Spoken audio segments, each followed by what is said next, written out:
Bueno, los invito a que presten atención a este tema porque a partir de agosto se limpiará el historial de crédito de muchísimas personas, pero hay muchos detalles que usted debe conocer y por eso hoy tenemos a nuestro invitado, al licenciado Ernesto Solano, quien nos va a explicar qué va a pasar con toda esta temática. Licenciado, muy buenos días, bienvenido. Muy buenos días a todos. Primero cuénteme un poquito, ¿verdad? ¿Quiénes son los que se les va a limpiar ese récord crediticio? Bueno, al día de hoy todavía no se sabe a ciencia cierta cuáles son las personas que se beneficiarán con esta medida que va a tomar la SUGEF y el CONACYT. Sin embargo, se ha indicado que puedan ser las personas que sus operaciones pasaron por incobrables, ¿verdad? O bien personas que tienen créditos, un hipotecario, ¿verdad? Y también tienen una tarjeta de crédito y en la tarjeta de crédito están morosos, pero en el hipotecario no. Entonces la medida va a beneficiarlos en el sentido de que no aparecerían morosos por el crédito de la tarjeta. Quizá, Ernesto, si nos pudieras poner un ejemplo, ¿verdad? Como para entender qué significa verdaderamente limpiar ese crédito. Si a lo mejor yo tenía un crédito que dejé de pagar porque no pude pagar y ya nadie me prestaba, no podía tener tarjetas, nada. ¿Cómo efectivamente podría ser yo una de las que vayan a eliminar de esa lista y voy a poder empezar a solicitar otro crédito nuevo? ¿Y cómo pudiera además saberlo? Que ese es un tema que muchos no sabemos incluso cuál es nuestro récord crediticio. Claro, tal vez entonces para empezar por ahí, la persona que desea saber su reporte crediticio inicialmente tiene que ir a una entidad bancaria o financiera a solicitarlo, ¿verdad? O bien, si cuenta con firma digital, puede ingresar al portal digital de la SUGEF y descargar su reporte crediticio. Una vez conociendo cuál es su reporte crediticio, ahí puede realizar la consulta ante su entidad bancaria o financiera para saber si la medida que va a regir a partir de agosto se va a beneficiar a la persona como tal. ¿Puede ser en bancos privados o bancos públicos? ¿En Puede cualquiera ser de ellos? en cualquier tipo de banco privado o público, cooperativa o financieras reguladas. Ok, entonces, ¿qué pasa con la persona que, por ejemplo, ¿verdad? Dijo, yo nunca más voy a poder sacar un préstamo porque quedé manchada? ¿Cómo es que puede ser esa persona apta para eliminarla? Ok, entonces inicialmente tiene que ir a la entidad bancaria con la que tuvo la deuda o con la que quiere solicitar un nuevo crédito y preguntarle, vea, yo me beneficié con esta medida que tomó la SUGEF y el CONACYT. Entonces ahí el funcionario lo va a capacitar y lo va a orientar de si efectivamente se benefició o no. La información es cruzada, es decir, si yo dejé de pagar en el BAC por decir cualquier cosa y voy al Nacional, ¿todos tienen la misma información? Sí, de hecho, esto se ve en el Centro de Información Crediticia de la SUGEF. Entonces, cuando ya la SUGEF adopte la medida, esto va a ser de forma automática. El consumidor no tiene que hacer absolutamente nada para verse beneficiado con esta medida. O sea, no hay que hacer trámite, va a ser automático. Exactamente, va a ser automático. Entonces, cuando ya se realice el cambio, la persona va a la entidad para ver si efectivamente se le realizó o no.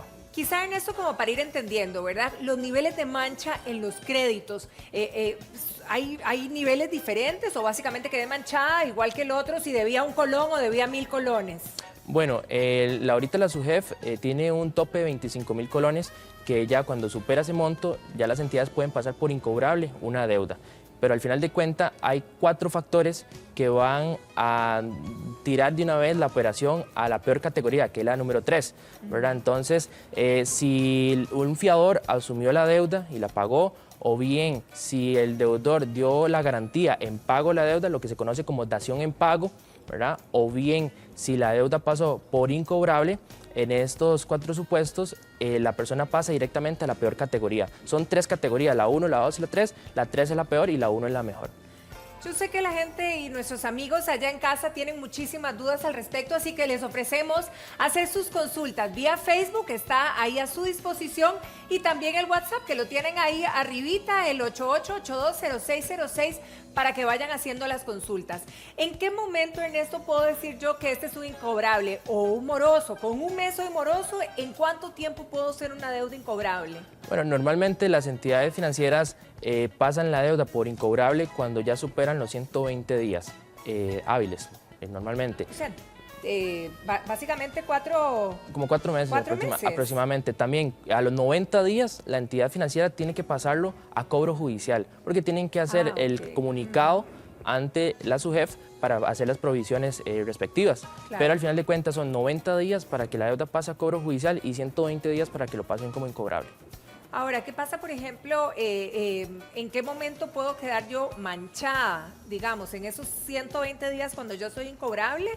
¿O eso depende de algo más? Depende, ya si la entidad financiera lo pasa por cobro judicial, ya ahí tienen que hacer el reporte a la SUGEF y lo van a catalogar en la peor categoría, que es la número 3. Entonces ya con 90 días de atraso ya lo pueden manchar. Igual, hay entidades que lo pasan por incobrable a los 60, 50 días de atraso. Eso va a depender de la entidad financiera. Ahora, cuando me llega una notificación de arreglo de pago, que me gustaría saber si ese es el proceso natural de una entidad bancaria, ¿verdad?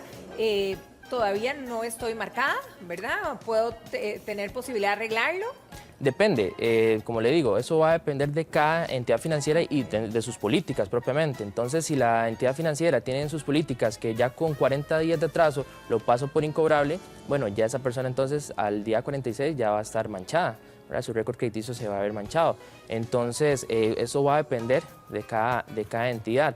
Acá lo que yo sí le soy como claro a los consumidores es de que aunque la persona pague la deuda, llámese que la persona estaba morosa con 100.000 colones. Sí. Entonces la persona llega, paga esos 100.000 colones. La persona cree que va a quedar limpia, ya me tienen que eliminar la mancha. No, esto no es así. Aunque haya pagado, esa mancha se le va a mantener en su récord crediticio por al menos 4 años. Híjole, eso sí es importante. Correcto, 4 años ¿a partir de cuándo? Bueno, a partir de que la entidad dijo, ok, ya me canceló, ok, a partir de este día son 4 años, ¿verdad? Lo que sí tiene que cambiar es como el estado de la operación, es decir, cancelada, ¿verdad? Pero con tantos días de morosidad. Entonces, esos días de morosidad siempre le van a aparecer en la situación histórica de la persona, que al final de cuentas da la calificación del deudor. Exacto, que en ese caso, por ejemplo, si la persona, aunque haya pagado la deuda, pero está manchada, va a poder solicitar, o sea, solicita otro crédito y no va a estar, o sea, no va a estar bien calificado. Probablemente no se lo vayan a dar porque tuvo un atraso hace 3 años. Entonces, eso va a determinar. Quizá esos vayan a ser eliminados de esta, ¿verdad? En este momento. Posiblemente sean los beneficiarios. Vamos a ver unas consultas de nuestro público. Buenos días, mi consulta es, debo 25.000 colones en un almacén, por esos 25 no puedo hacer otros trámites en otros almacenes. Bueno, esta consulta es súper interesante porque aquí me permite hacer una diferenciación, ¿verdad? Por un lado tenemos las deudas que son contraídas con entidades reguladas y supervisadas por la SUGEF. Estas deudas van a verse reflejadas en el Centro de Información Crediticia, que, como le digo, se mantienen por 4 años en el récord crediticio.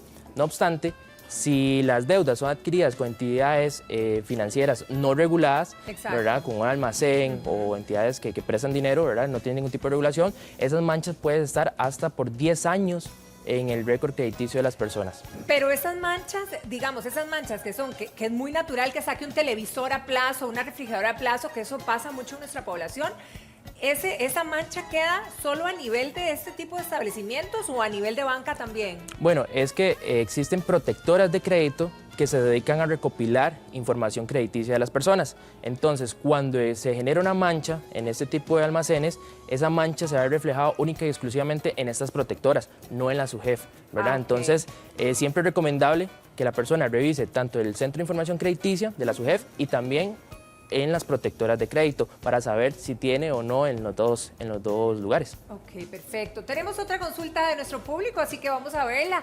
Hola, ¿una ama de casa puede calificar para limpiar la mancha por falta de trabajo?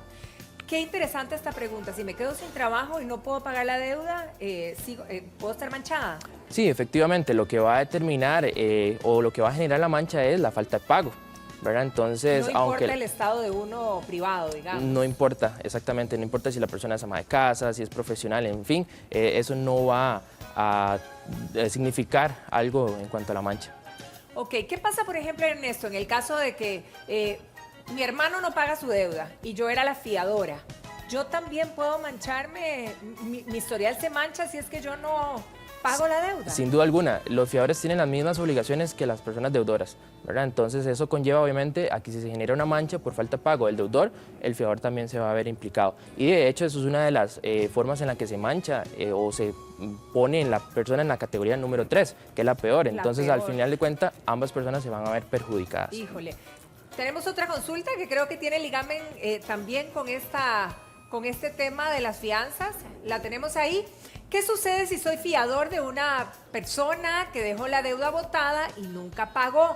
Fue hace 4 años y eran 2 millones de colones. Clarísima la consulta. ¿Qué pasa en este caso? Bueno, si ya pasaron los 4 años y es con una entidad regulada por la SUGEF, debería desaparecer en esos 4 años. La persona no tiene que hacer absolutamente nada para que se elimine, eso es de forma automática, pero la persona tiene que ir a ver el reporte crediticio para ver cuándo fue el último reporte que generó la entidad, porque entonces a partir de esa fecha es que se cuentan los 4 años. Si es con un almacén o una entidad no regulada, puede durar hasta 10 años. Esto porque el reglamento de la ley 8968, que es la ley de protección de datos, incorporó el artículo sobre el derecho al olvido, que estipula que una empresa puede tener datos por al menos 10 años. Entonces, estas protectoras de crédito se agarran de este artículo para decir, puedo mantener esa mancha. Pero esto va a depender de cada protectora. Ok, Ernesto, en el caso de este caballero que hizo la pregunta, a los 4 años supuestamente, automáticamente debió haberse quitado la mancha. Si yo me acerco y no se ha quitado, yo puedo solicitar que me la quiten, que ya pasó 4 años. ¿Puede darse esa situación? Puede darse esa situación, pero hay que ser claros en que solamente las entidades financieras son las que pueden quitar las manchas, ¿verdad? Uno como deudor o como consumidor no puede ir a la SUGEF a decirle, quíteme esa mancha porque yo ya pagué, ¿verdad? No, es solamente la entidad financiera en caso de que ellos hayan generado la mancha erróneamente. Solamente ellos pueden quitarla. Bien, tenemos otra consulta de nuestros televidentes, vamos a verla de inmediato. Buenas, debo en un banco y tarjeta, no he podido pagar porque también me pegaron la pensión, no puedo pagar la deuda. Bueno, acá es muy similar a las consultas anteriores, ¿verdad? Exactamente, la condición que tenga pensión, eso no va a impedir que se tenga que pagar la deuda como tal. Entonces sí, hay que decir que la pensión tiene prioridad y si su salario le da para que se puedan generar embargos, bueno, ahí sí, tienen que retenerle una parte del salario, pero si ya su salario no le da, no pueden retenerle y eso sí, la persona va a quedar con una mancha. Y aquí hay que hacer esa diferenciación. Una cosa es la prescripción de la deuda como tal, que es la pérdida que tiene el acreedor de cobrar esa deuda por el transcurso de 4 años, y otra cosa muy distinta es la mancha que se genera. Entonces al final de cuentas, una persona que deja de pagar va a tener un problema cobro judicial y un problema de mancha. Las dos cosas. Las dos cosas. Ok, vamos a otra consulta, también de nuestro público. Hace 19 años quedé debiendo una plata. No recuerdo cuánto era, pero todavía me la están cobrando. 19 años después, Ernesto, ¿puede darse ese caso? Bueno, es que volvemos a lo mismo. Hay un tema que es la prescripción de la deuda, que las deudas prescriben a los 4 años en caso de que son deudas comerciales, que se generan a raíz de una tarjeta de crédito o un crédito personal. Pero si son deudas con garantía hipotecaria, pueden durar hasta 10 años. Pero otro muy diferente es la mancha como tal, pero que ya vimos que esa mancha no puede permanecer en el reporte crediticio de la persona más de 10 años. Entonces, si esa persona todavía aparece manchado y no le da un crédito por esa circunstancia, puede presentar una denuncia ante la Agencia de Protección de Datos de los Habitantes, la PROHAB. Esa es una dependencia del Ministerio de Justicia que precisamente se dedica a velar por los datos personales de las personas. Entonces, si la persona está afectada, simplemente pone una denuncia y dice, tienen más de 10 años de estar esa mancha en mi récord y me está perjudicando. Bien. Ernesto, muchísimas gracias por contestar todas estas dudas de nuestros amigos allá en casa, y lo cierto es que hay que esperar a que pase agosto para ver si realmente uno pues lo quitaron de ese historial, puede acercarse a la entidad, preguntar y a lo mejor empezar a emprender otra solicitud de crédito, pero con muchísimo cuidado también. Así es. Muchísimas gracias. Feliz con mucho día. Gusto. Bien, continuamos, compañeros.